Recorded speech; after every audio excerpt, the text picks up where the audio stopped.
Don't forget to like this video, subscribe to our YouTube channel, and hit that little bell for notifications.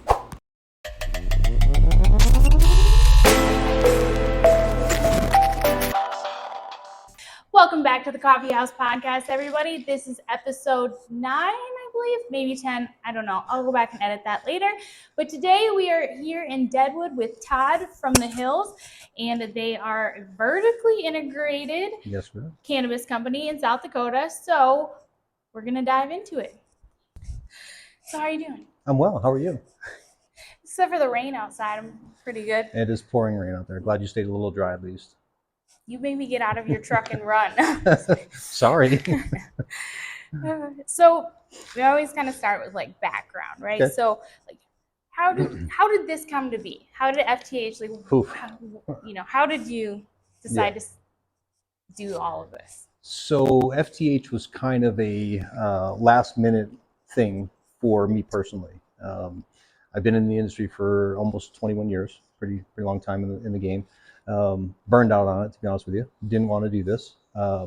South Dakota passed the law, and I was already a resident here, living here, and I figured, well, I'm good at what I do, so we developed FTH.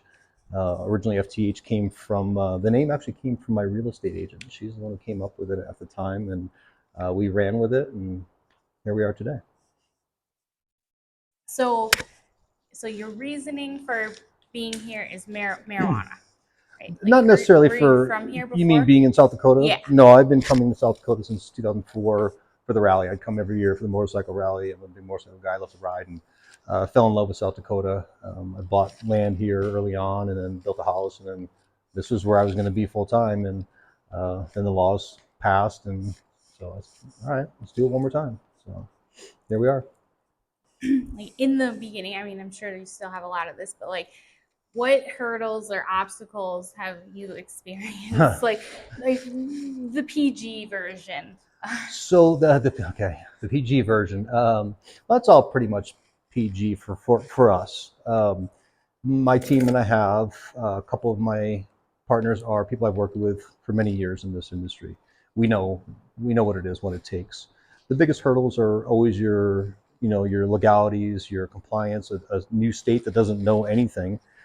In trying to help educate them, as well as people here who know nothing about cannabis or licensed cannabis. So those hurdles can be vast, or they could be easy depending on your experience. Most of the people that we've had conversations with in the state have struggled, some not so much, some others have. And it's just based upon your education and how much history you have and how much you're willing to learn from others. I find a lot of people here in South Dakota, they don't want to accept help from anybody. So to each his own, and good luck, is what we say.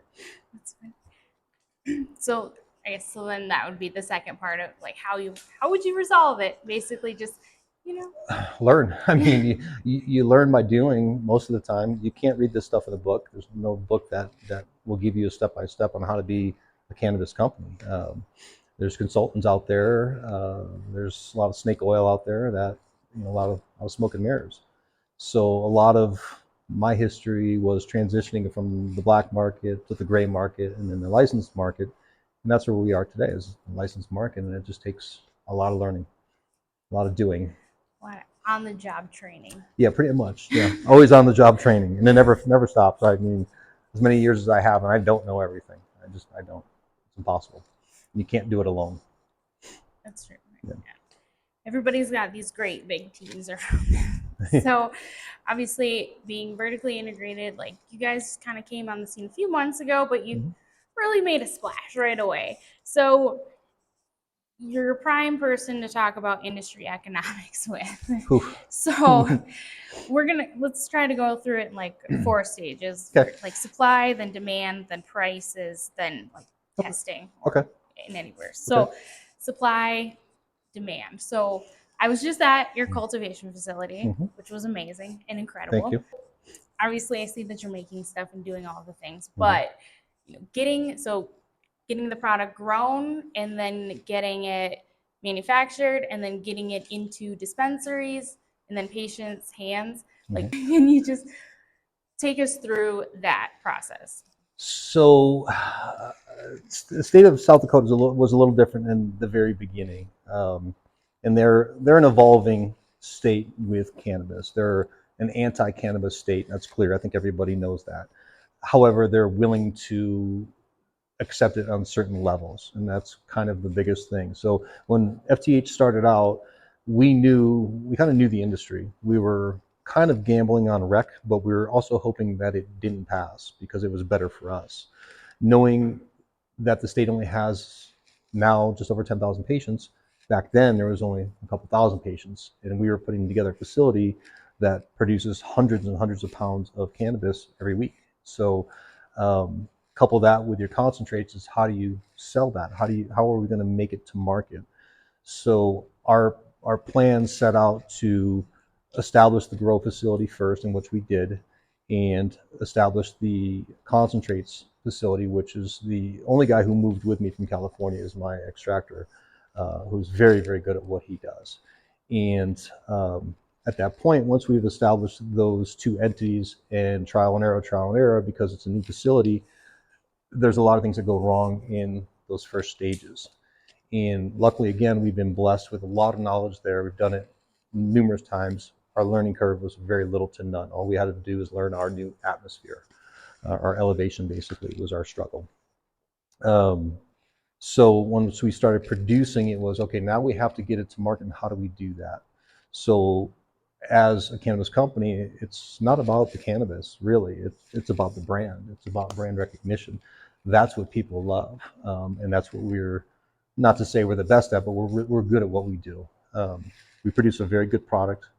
We try to get it out to market as many people as we can, and we keep it the same. We keep the brand the same, the look, the feel, everything that you see from dispensary fronts to the product packaging and labeling is always the same along the lines. So what's inside can be always different, but it's always going to be a quality product. So I think I answered your question along the lines there. Yeah, no, yeah, I think I can ramble. You can tell me to shut up anytime. So I think your guys' like brand recognition is spot on. thank you. Yeah, like I come from a marketing background, graphics, and all of that jazz. So I'm always like, the next one would be prices. So that's Price. one of Okay. the maybe stickier things, because there's been a lot of kind of criticism back and forth, that kind of thing. So maybe Yeah. why how do you set the price? Okay. What determines that? So no matter who you are for a cannabis brand, there's always the haters. There's always people that find something wrong.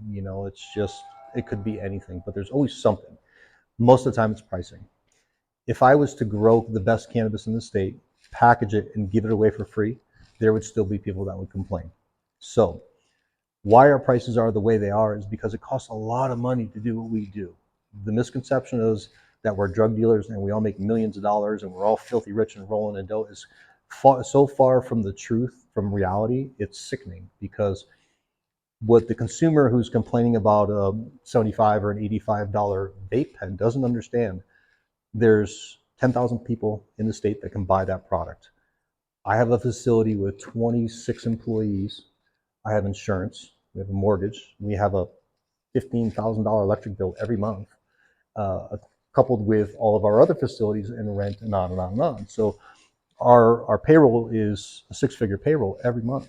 So how can I take 10,000 patients and give them a $20 vape pen and survive and stay in business? It's just not physically possible. The economics don't work. So we know prices are high. However, if you shop in Colorado or you shop in California or any other state, you go buy their top end concentrates, you're still paying $70, $80 a gram for top shelf. And of course, people are going to say, no, that's not true. I can go to XYZ dispensary and buy this brand. Well, that's not the same brand. It's not the same quality. I'll bet any day, I'll put it side by side.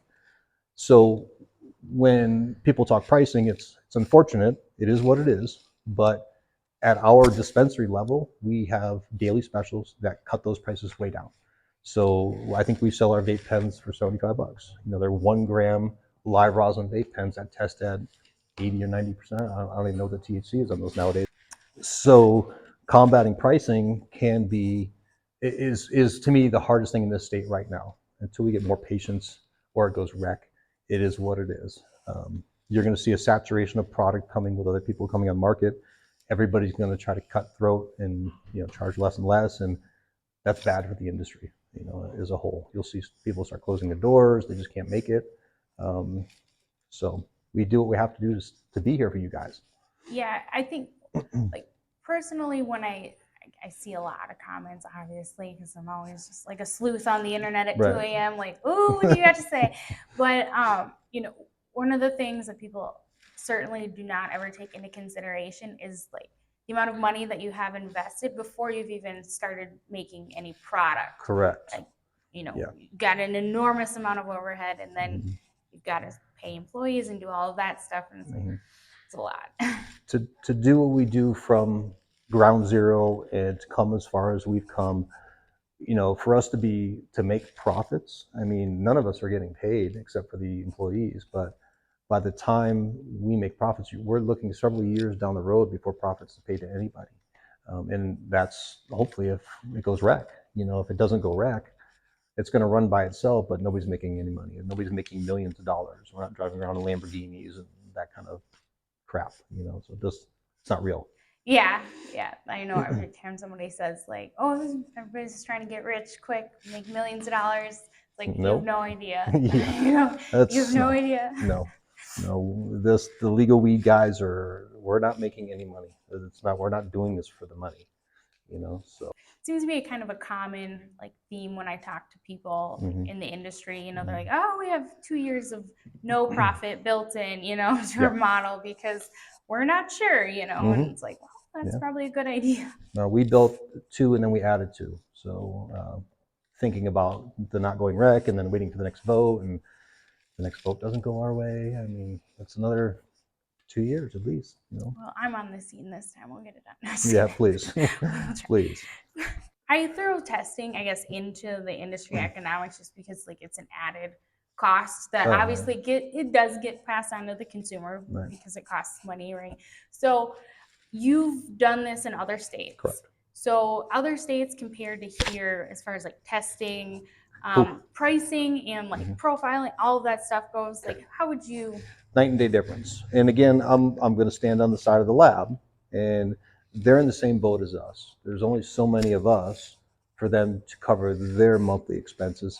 And the equipment in a testing lab alone, just the equipment is well over $1 million just to buy the equipment, and then you need to pay an expert chemist. He's $250,000 a year because he has a degree. So it's very expensive to run a lab. So they charge us now for their stage 1 testing, which is, I believe, potency and microbials, is $450 per test. So that means every different strain that we have has to be tested. Every different strain of concentrates has to be tested. Every different joint that we have has to be tested. Pretty much everything that's you can buy in a package, final form is what it's called, has to be tested. So for us, we test between 5 and 20 products every week at $450 per test.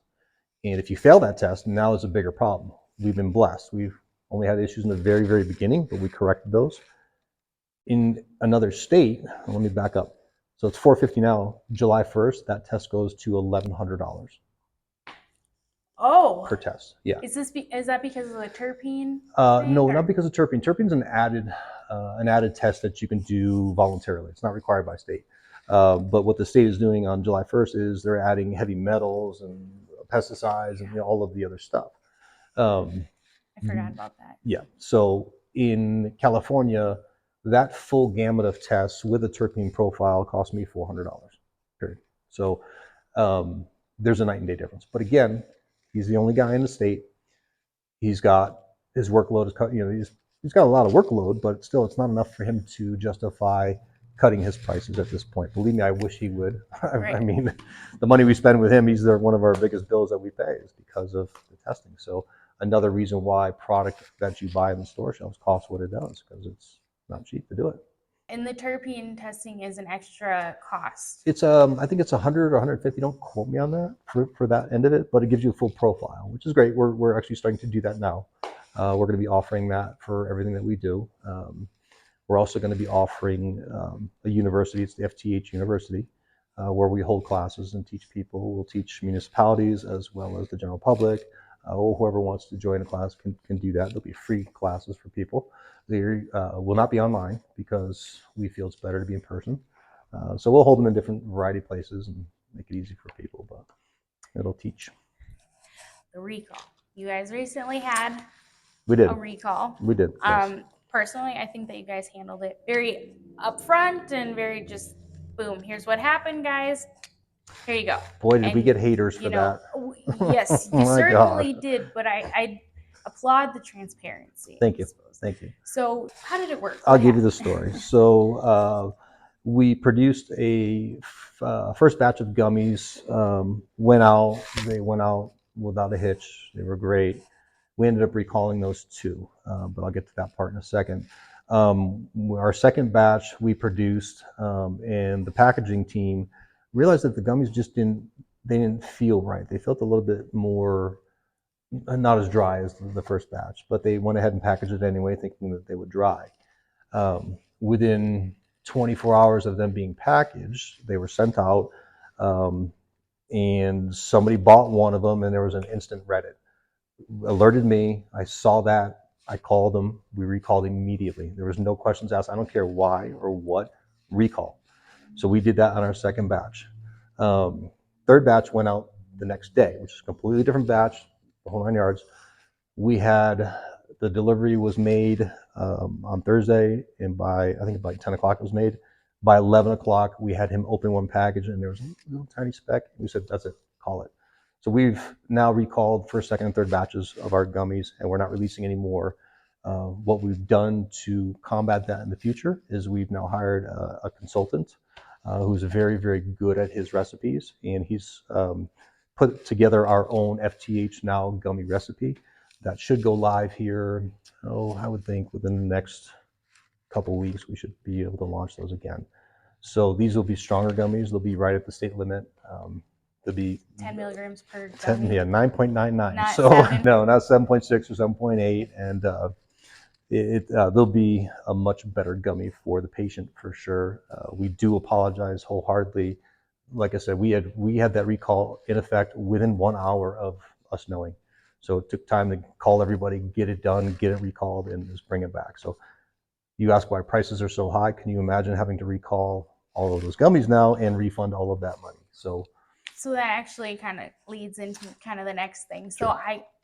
I didn't realize until right now that like this is a company recall. Like you guys, Mhm. it's not the state didn't wasn't the state, mandate. no. This was you guys did this yourselves. 'cause Exactly, You realized there was a problem. Yep. That was a must for us. But we started selling in October, November, December, which was just flower, and we were really struggling to get our feet under us, to figure out the facility, to figure out how everything works. And truly, we started really gaining traction in January when we launched our concentrate lines. And then from there, we've just been going as fast as we can, as fast as the market will dictate. How's that? So you've got a pretty wide variety of things already, but this is one thing that like older people especially constantly are asking me about, like, when are the balms coming out? When are the topicals coming out? They're coming. I ask everybody that, but you're the person to ask. We have we're going to do that at our regular facility, but we decided to take one of our dispensary locations and turn that into a kitchen. So it's a manufacturing kitchen. We're waiting for licensing with the state right now. Probably 40 to 60 days out on that location, but we'll be making all of our edibles, topicals, tinctures will be coming out of that facility. And it's a white lab coat type kitchen. So it's a pristine application for what the state needs. Obviously, the market is where it is right now. Right. But in the future, if we stay medical or if we go rec, okay, what do you see happening with each side of that? Side? If it stays medical, you're going to see half to 3/4 of the businesses now leave and close their doors, just because they all plan on the rec. If it goes recreational, you'll see the market explode. You'll see a saturation of more growers, everybody will flood the state to come and try to make their millions. But all that does is drive prices down to the very, very bottom, and everybody loses at that point. So rec is rec's dangerous to the industry unless it's regulated correctly, and no state has figured out how to do that. And it's really not that hard. They're not listening to people who know, is the bottom line.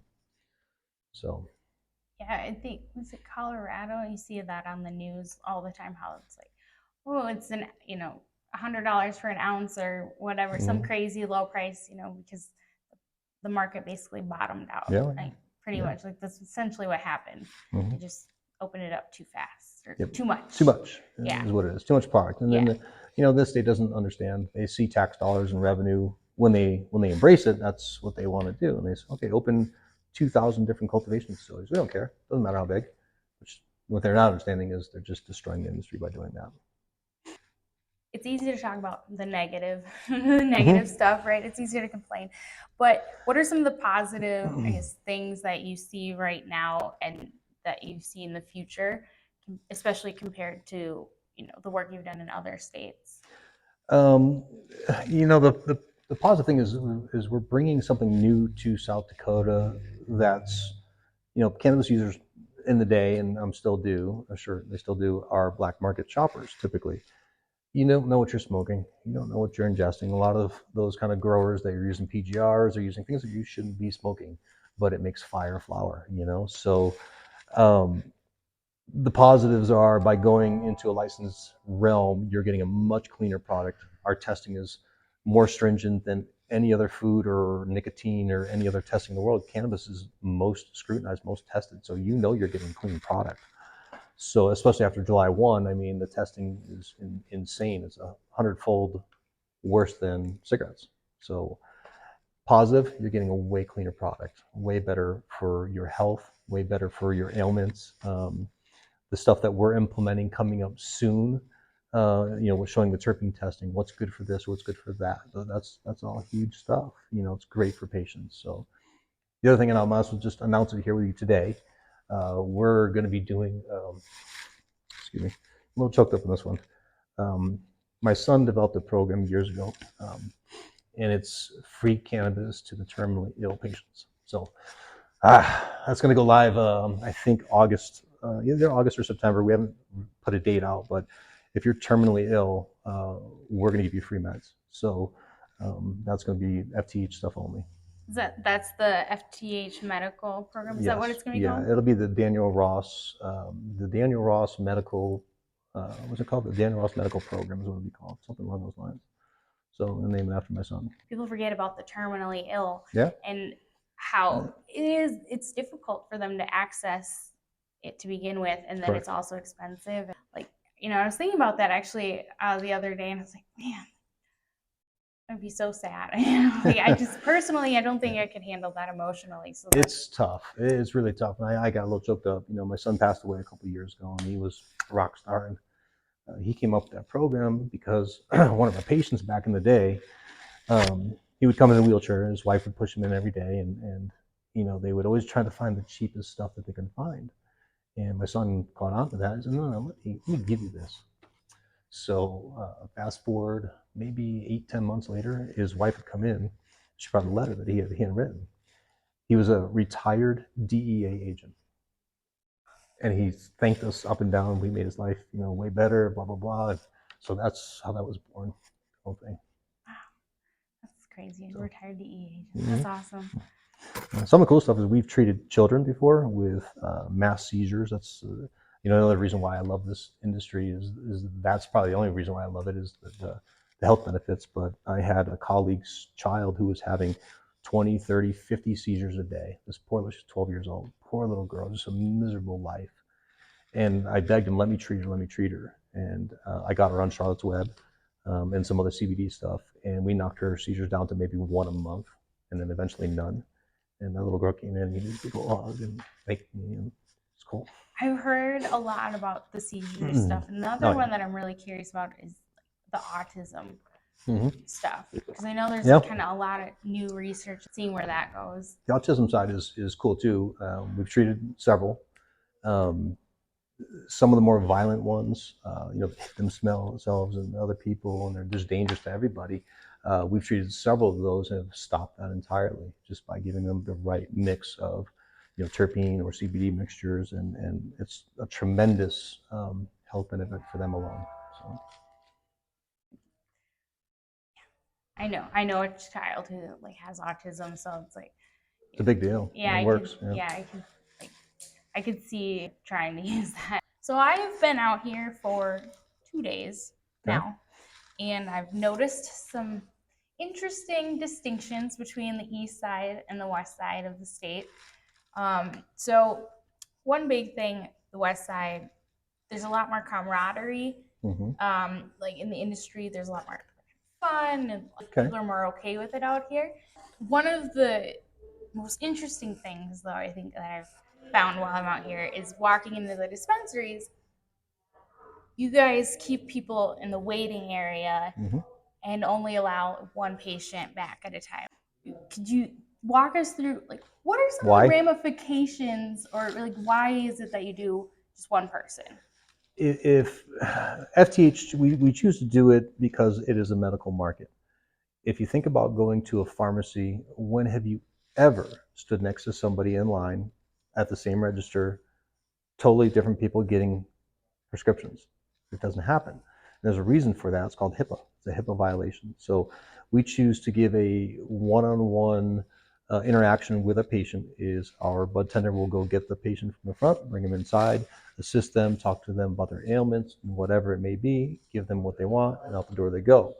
If you have a room full of people here, they all get to hear what you're complaining about or what your ailment is, which is technically illegal. So stores that do that, they are opening themselves up for a potential lawsuit because some patient's going to get pissed off, and then there's going to be a HIPAA violation. If it's in a rec market, it's a different feel. Come on in, enjoy the music, hang out. I mean, that's a rec market. In medical's a different realm. So especially when you're dealing with a lot of older people. Correct. Yeah. Don't really know so much. Yeah. A lot of people are still scared. It's still taboo for them.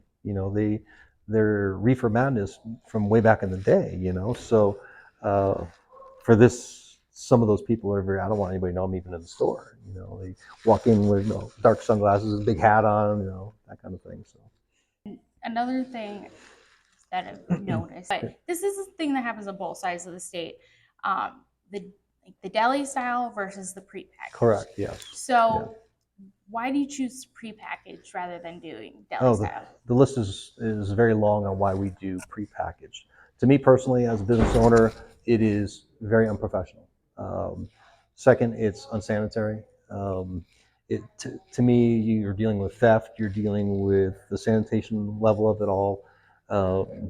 It's just on and on and on. When you go into a store or to a pharmacy, do you ever see the guy weighing out your pills in front of you? I mean, you may if they're run out or something. And there's a guy with a white lab coat counting them out somewhere. Different story. Or somebody say, "Here, smell this jar of weed."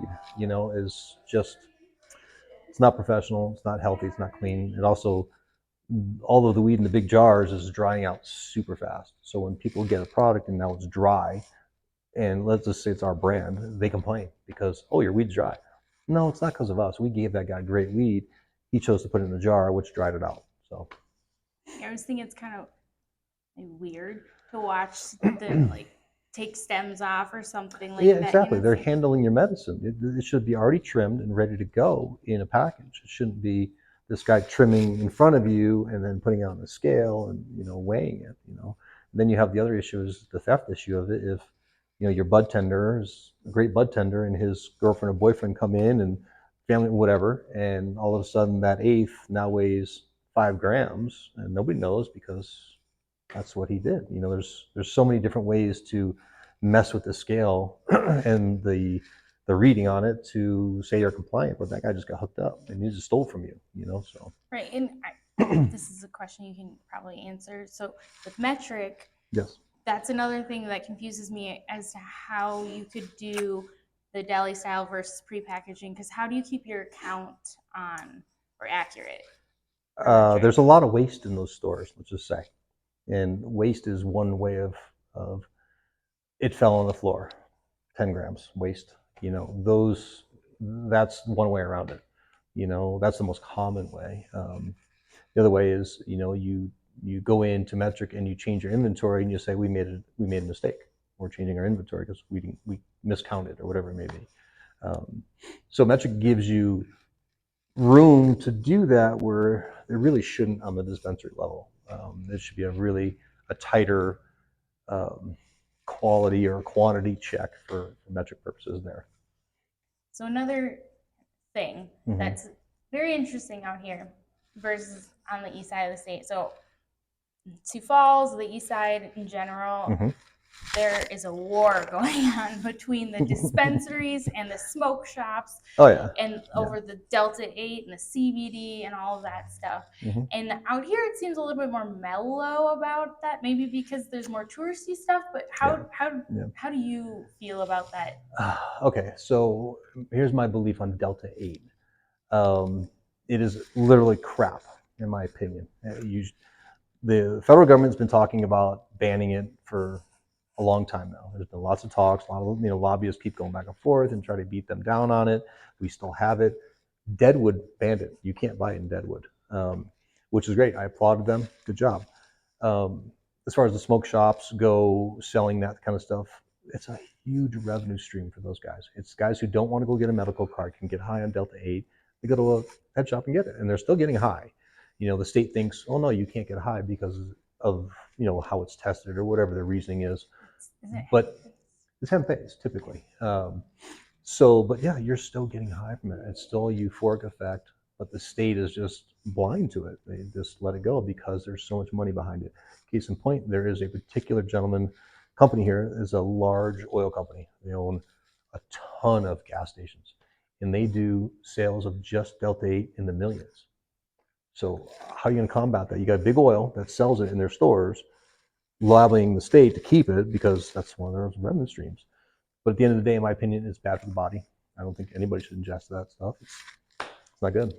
So I think, was it like in Colorado? I was kind of digging into how it's made and things like that. And there was hemp farmers, right, who basically were like, well, this saved our farm, right? The whole Delta 8 thing. Yeah. But isn't CBD from hemp also? CBD does come. You can get CBD out of hemp, and I'm not an expert on this side of things, so I speak out of turn. If I'm wrong, I'm sure somebody will call me out online on it. But the hemp is a good product or a good plant for a lot of different reasons. Smoking is just not one of them, in my opinion. CBD, to be effective in the body, truly be effective, you need a delivery system. The only way it gets delivered to you effectively is with THC. So having hemp-derived CBD versus cannabis-derived CBD, it's two different animals. It's always a better product when it's cannabis-derived, for sure. Actually, that kind of maybe brings me to my next question. I don't know if you'll know or not. So the Delta 8 or CBD stuff, like if it's hemp-based, does it interact with the cannabinoid system the same way that like THC, like marijuana? From my understanding, it's two different animals. It acts differently in the body because it's two different entities at the end of the day. So I could be wrong on that, but I don't think so. I don't think so either. See, politicians, that's one for you guys. That's for you guys. Honestly, I think so. I was a supporter of them raising the hemp percentage for one simple reason, but I just think hemp is going to be the next big cash crop. And South Dakota is a prime location to grow it. And I think that farmers, they need a good amount of leeway in order to get them growing it. Because if they've been growing corn for 100 years and then you ask them to plant a new crop, right? But they don't know, right? I feel like something new. It's okay. Give them some rope and then scale it back. Yeah. So when that got turned down, I was a little bit sad about that. But you being actually on the inside of the industry, you probably have a different opinion. You probably yes.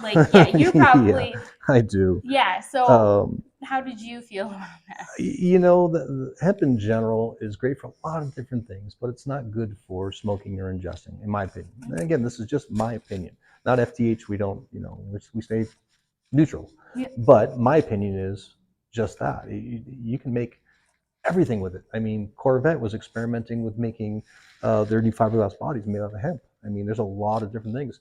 If you go way back in the beginning of time when hemp was here, it was used for everything. I mean, hemp was everything, clothing and everything. And then big ag came and politics and politicians and ruined all of that. So I believe there's a market for hemp. It's just not in the medical or ingestible side of things.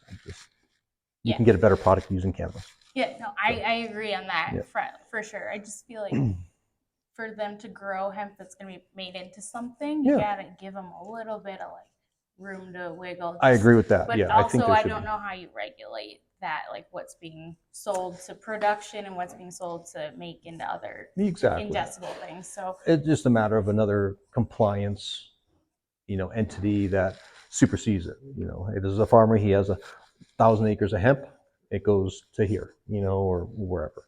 There's got to be some sort of somebody looking at it, because if not, then you're going to find it in the black market. You're going to find it everywhere else. So, but hemp is so widely available, it's insane. The prices on hemp have dropped. This damn fly. Hemp used to be, $1,500, $2,000 a pound. You can buy hemp now for $100, $200 a pound.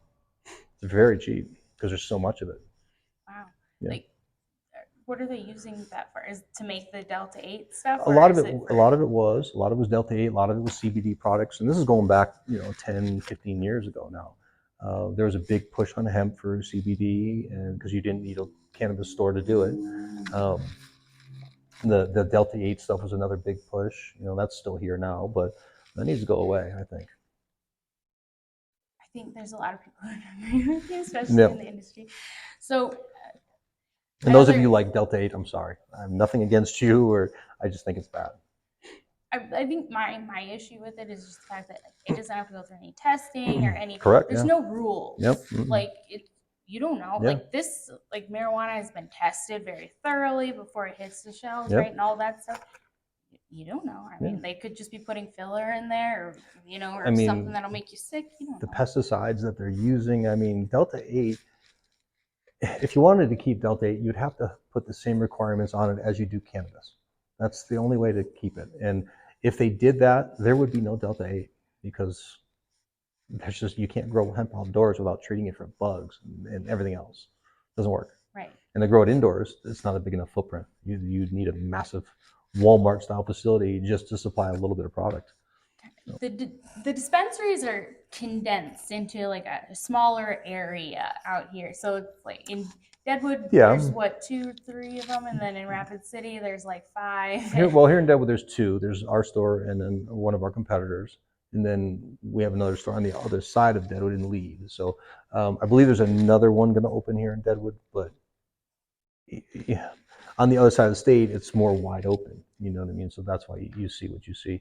It's kind of going back to the California, Colorado mentality. The busy cities, there's a dispensary every 100 yards. It is what it is.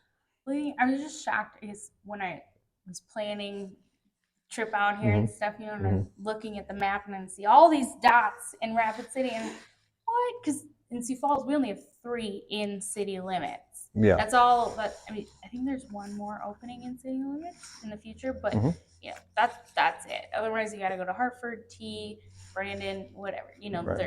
Right. Each little town gets to have one type of a thing. Yeah, and out here, there's like 5 dispensaries in Rapid City.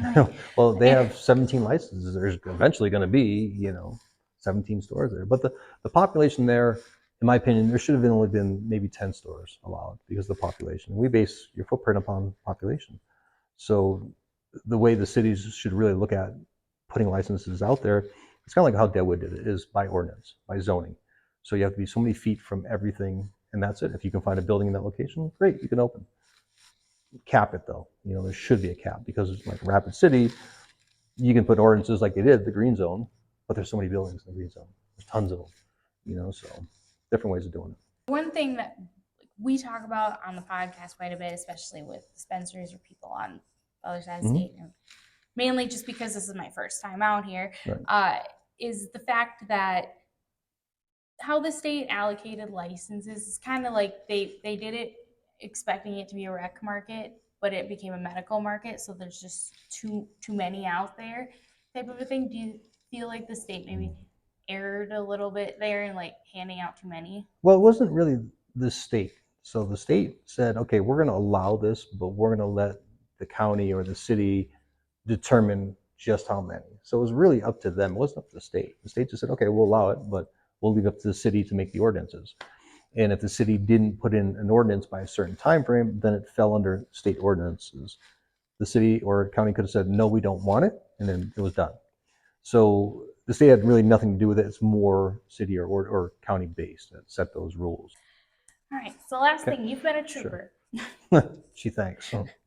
So we kind of skipped this. I'll probably add this back in. Okay. But terpenes coming online. This it's a big deal. I think it is. I think a lot of people in the industry think it's a big deal. Patients do, but people on the outside maybe don't quite understand why. True. And, you know, even like I don't really know what they are. So give us like a brief overview of what they are and why they matter. So in cannabis, there are a tremendous amount of what they call terpenes, right? Each terpene has a different effect on the body. And this is not my department. Growing is not what I do. So it would be best to talk to one of my growers who can explain this in detail. But at the end of the day, terpene testing is becoming a bigger and bigger thing because it will tell you exactly what's in that strain, what it'll do for you personally, and it helps the patient actually decide better as to what product to choose from off your shelf. So that's the nutshell version of it. If you want the technical version, you got to go ask one of my guys. So, and on Saturday you can. Yeah, I will be there. So terpenes, obviously, you know, that's at a testing cost. We kind of went over that, and you know, there's some people who think that it's going to make this big change in the market. No. But personally, I don't see that. Yeah. What are your feelings? It's not going to change the market in any way. It just helps educate the patients more. Is all it's going to do, which is a good thing. I mean, I'm all for it. It's something that everybody should do selling medicine. You should be able to know what's in it and what it does without the 90 million side effects of regular drugs. So. You need to go back and watch the episode with BJ. he was talking about commercials on TV and how they can do all the crazy things, you know, at the end. It's funny. My wife and I are going to do a game, like a game, you know, name the drug. And there's so many. Every commercial is a drug now. Are you kidding me? So funny. Yeah, the United States is one of the only countries that allows that. Yeah. Nuts, but you can't even have a marijuana leaf on your sign. Exactly right. You know. Thank you for coming on the show and bringing me around today. You're welcome.